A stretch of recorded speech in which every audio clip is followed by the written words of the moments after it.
สบายดีสบายดีเนาะมื้อนี้เฮากำลังจะไปเฮ็ดบุญเนาะเฮ็ดบุญแห่ต้นเนาะอยู่วัดหยังก็วัดโศกใหญ่ วัดโศกใหญ่เนาะวัดโศกใหญ่มื้อนี้มีงานเนาะงานบุญหยังก็บุญพระเวทบุญพระเวทเนาะเดี๋ยวเฮาจะไปแห่ต้นบุญพระเวทกันเนาะเดี๋ยวนี้กำลังขี่รถเดินทางมาวัดโศกใหญ่เนาะเป็นแนวใดก็ติดตามตอนต่อไปเนาะสิม่วนส่ำใด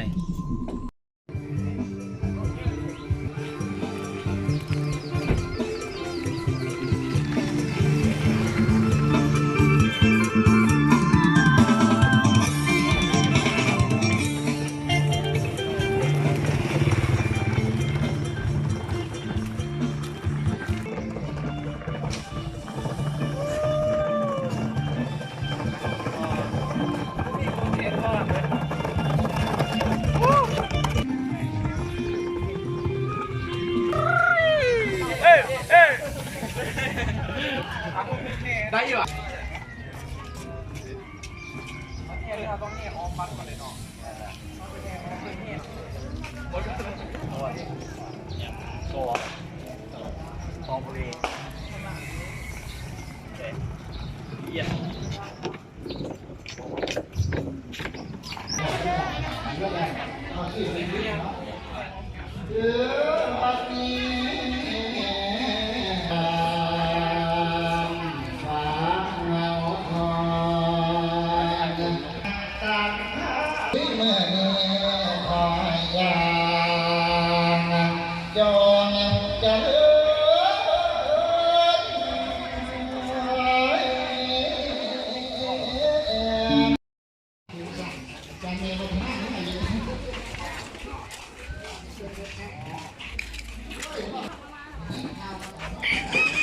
ผู้ใดกินลายหูรถตักลาย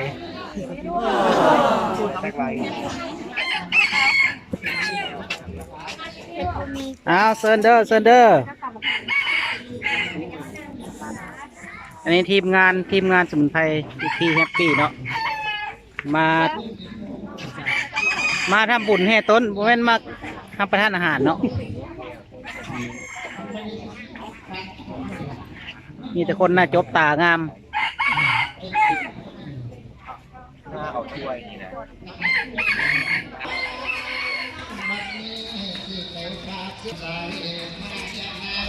แย่ลาย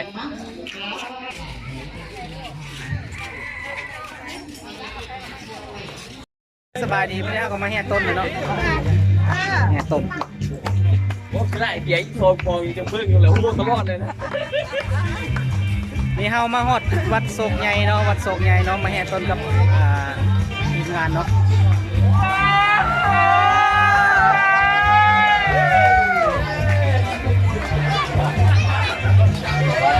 มาเด้อบุญพระเวท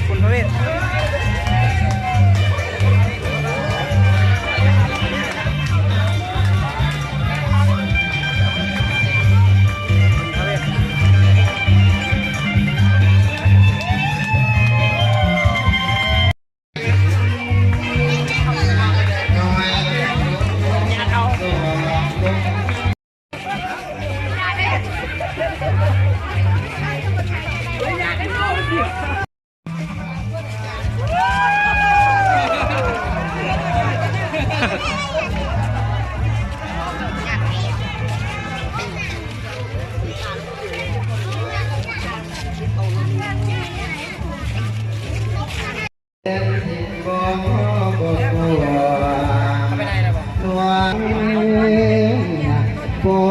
กาตีทุกเมื่ออยากคนพาไม่เมื่อ